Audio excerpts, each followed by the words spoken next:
Graça e paz, queridos, amém? Você já está vivendo aí uma enxurrada de bênção da parte de Deus, né? Desde o início desse dia. Eu acredito que quem estava aqui na aula, ou em reunião, os pais ali, pôde viver esse carinho, esse cuidado de Deus. Agora meditando na palavra do Senhor junto com a irmã Renata, já sendo levados à adoração através dos cânticos cantados. Como é bom a gente estar na casa do Senhor. E Deus reserva para nós nessa manhã ainda uma palavra. E eu quero crer, meu irmão, que essa palavra pode gerar em você uma ação diferente a partir de hoje. Se você prestar atenção, todas as ministrações que nós temos feito nesse altar, a gente sugere que a partir delas haja mudança. A gente diz assim, olha, vai te dar um sacode, vai mexer com você. E se você passa mais uma semana e nada muda, Deus, por graça, está dando outras palavras, está permitindo com que mais uma vez você seja ministrado. Mesmo que seja em uma proporção mais lenta, um após o outro, eu quero crer que se você se permitir, em algum momento, Deus vai virar a chave na sua vida, e você vai conseguir ter uma vida ainda mais excelente do que essa que você tem hoje.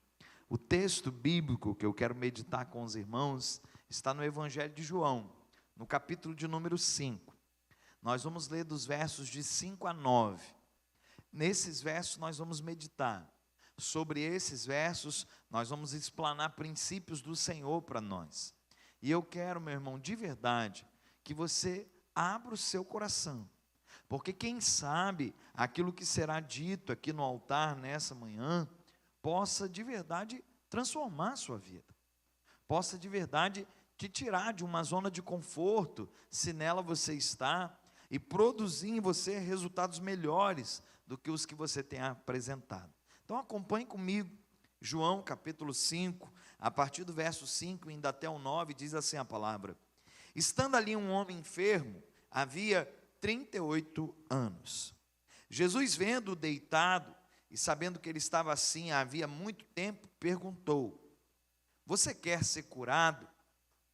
O enfermo respondeu: Senhor, não tenho ninguém que me ponha no tanque quando a água é agitada. Quando tenta entrar, outro enfermo chega antes de mim. Então Jesus lhe disse: levante-se, pegue o seu leito e ande. Imediatamente o homem se viu curado e, pegando o leito, começou a andar. E aquele dia era sábado. Amém? Essa parte do texto lido faz parte da passagem onde Jesus cura um homem que estava enfermo há 38 anos e ele estava à beira de um tanque, de um local chamado Betesda. O contexto, queridos, desse texto é um contexto, no mínimo, curioso. Porque, segundo a palavra, nesse lugar, de tempo em tempo, vinha um anjo que agitava as águas, e aquele que submetido às águas fosse o primeiro, era curado. Isso me faz entender que mesmo que outros se lançassem lá, acabou. A possibilidade de cura, de ser sarado, era apenas do primeiro, que se imergia a água daquele tanque, uma vez que o anjo a agitava. Você pode aí, por título de curiosidade, se debruçar na palavra e querer entender como que essa ação miraculosa acontecia. Será que era Deus um negócio? Que anjo é esse que desce e agita as águas? Que tanque é esse de águas milagrosas, uma vez agitadas pelo anjo? E por mais que você especule tudo isso, eu não quero me ater a esses detalhes, todavia me prender a apenas uma fase desse texto, que é dizer que aquele lugar, de fato, era um ambiente de milagres. Você crê nisso, querido? Acontecia.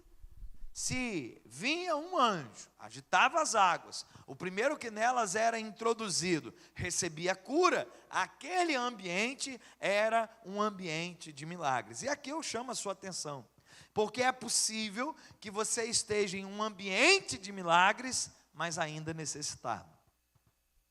Era o caso desse homem. Ele estava há 38 anos enfermo. Estava naquele lugar que era um ambiente de milagres, mas aparentemente nada lhe acontecia. Queridos, que coisa horrível é você presenciar o agir na vida do outro e quando olha para a sua, parece que nada muda.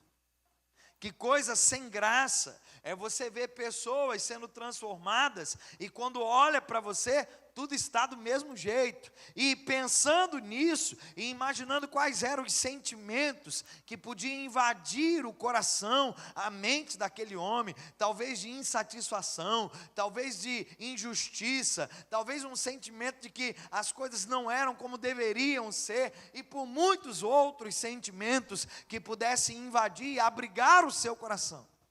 Eu quero chamar a sua atenção nessa manhã para aquilo que é o tema da nossa ministração. E aí, queridos, nós vamos dar não apenas ao ambiente uma conotação de que algo podia acontecer, mas vamos nos focar na vida desse homem enfermo e pensar também a partir dele que algo poderia acontecer. O tema da ministração dessa manhã é: quem quer não deve dar desculpas.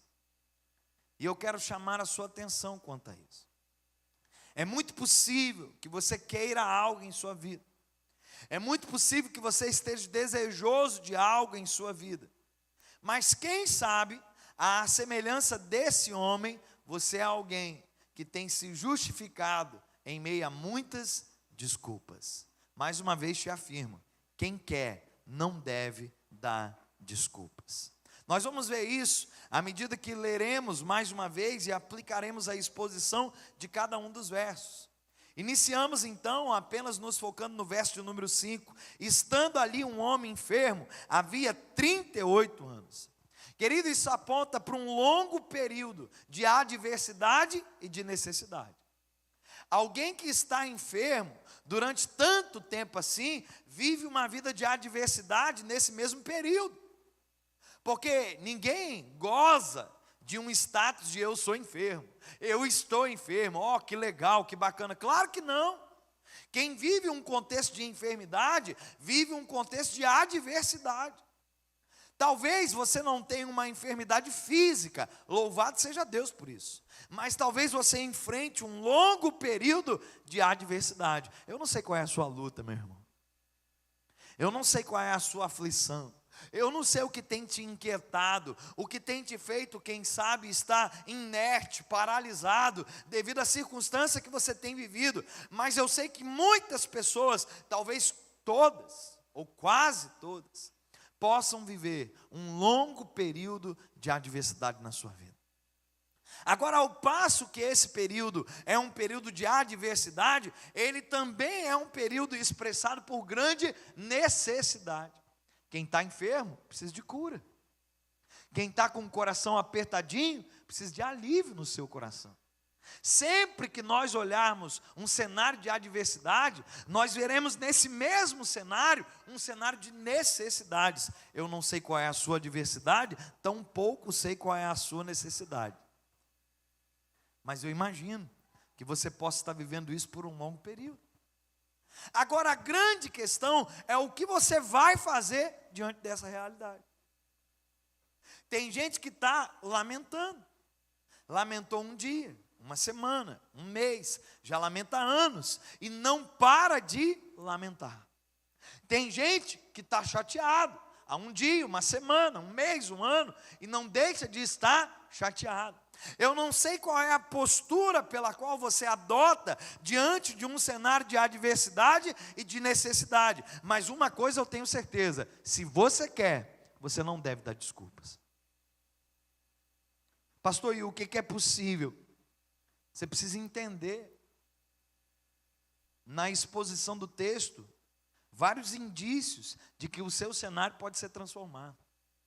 O verso de número 6, lido por nós, ele diz: Jesus vendo-o deitado e sabendo que ele estava assim havia muito tempo, perguntou: você quer ser curado? Aquele que pode mudar a nossa história, deseja fazer isso. Você precisa entender isso. Deus não está olhando do céu e dizendo assim, você está sofrendo, né? Vai continuar assim. Não. Aquele que tem poder para transformar a história da nossa vida, deseja transformá-la, deseja fazer isso. Quando Jesus olha para aquele homem, e ele chega naquela região, naquele local, naquele instante, mas diz a palavra que ele sabe que aquele homem está naquele estado faz muito tempo. Ele tem consciência, por sua soberania divina, de que aquele homem é um homem enfermo há 38 anos. Jesus olha para ele e lhe faz uma pergunta: você quer ser curado? Você acha que essa pergunta era uma pergunta que Jesus fazia sem ter um plano? Claro que não, queridos. Jesus sabia o que podia oferecer para aquele homem. Jesus chama a sua atenção com a pergunta que faz. Jesus gera empatia com a pergunta que faz, porque percebe o sofrimento, percebe a adversidade, percebe o cenário de necessidade. E quantas vezes Jesus tem nos perguntado algo parecido? E aí, meu filho, diante dessa sua adversidade, você quer que ela mude? Você quer que ela cesse? Você quer que isso seja apenas uma página da sua história já virada? Você quer que eu ressignifique a sua vida? E todas as perguntas que possam vir da parte de Jesus a nós são demonstrações do seu amor, são demonstrações do quanto Ele nos quer bem, porque aquele que pode mudar a nossa história deseja fazer isso. Só que a pergunta que Jesus faz, cabia duas respostas, irmão. Só duas. Um homem está enfermo, tem 38 anos. Chega alguém diante dele que ele podia até não saber quem era, mas lhe pergunta: você quer ser curado? Só tem dois tipos de resposta: não, não quero ser curado. Estou aqui nessa vibe de enfermo e vou ficar para o resto da vida. Podia. Insano, mas podia. Livre-arbítrio. Ou do contrário, responderia ele: sim, eu quero ser curado. Mas olha o que esse homem faz, irmão. E antes de você jogar pedra nele, pensa se você não faz assim também. Diz a palavra, e o verso 7 nos demonstra isso, que o enfermo respondeu. Se ele responde, ele está respondendo a pergunta que Jesus fez. E olha a resposta dele: Senhor. Você pode olhar que o Senhor aqui está com letra maiúscula. Então ele sabe que não está diante de qualquer pessoa. E ele diz: Senhor, não tenho ninguém que me ponha no tanque quando a água é agitada. Quando tenta entrar, outro enfermo chega antes de mim. Irmão, graças a Deus era com Jesus que ele estava conversando. Se é comigo, eu respondo para ele: foi isso que eu te perguntei, rapaz? Nada a ver com o que eu te perguntei. Perguntei se você quer ser curado. Mas olha o que esse homem faz. Esse homem, por mais que quisesse ser curado, ao invés de agir, ao invés de ser proativo, ele resolve dar desculpa. E ele enche-se em justificativa com a desculpa. Ele diz: Senhor, não tem ninguém que me ponha no tanque. Como se ele dissesse: é por isso que eu não sou curado. Tem ninguém que põe lá. O anjo vem, agita a água, sempre o enfermo vai antes de mim. Eu não sei, irmão, se a enfermidade dele era uma paralisia, uma dificuldade de andar, uma dificuldade de se jogar. Eu já me imaginei várias vezes nesse texto. Eu já fiquei pensando assim: se outro precisava levar um enfermo, se eu sou alguém que detém pelo menos algum tipo de mobilidade, eu ia ficar na beirinha do tanque, assim, ó, do tipo, agitou, me jogo, né? Depois eu me viro, vou ser curado mesmo, né? Mas eu não sei qual era a enfermidade dele, eu não sei qual era o motivo da sua enfermidade. Fato é que ele está no leito.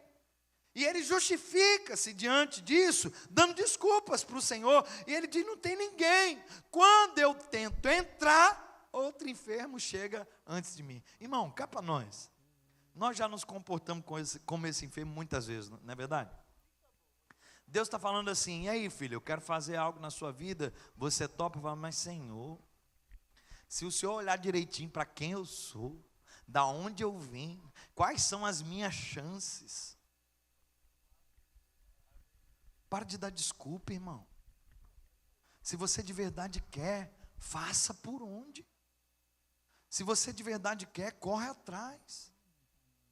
Conheço pessoas que dizem assim: nossa, eu estava dando uma olhadinha lá, estava pretendendo fazer um concurso, prestar um concurso, mas você já viu?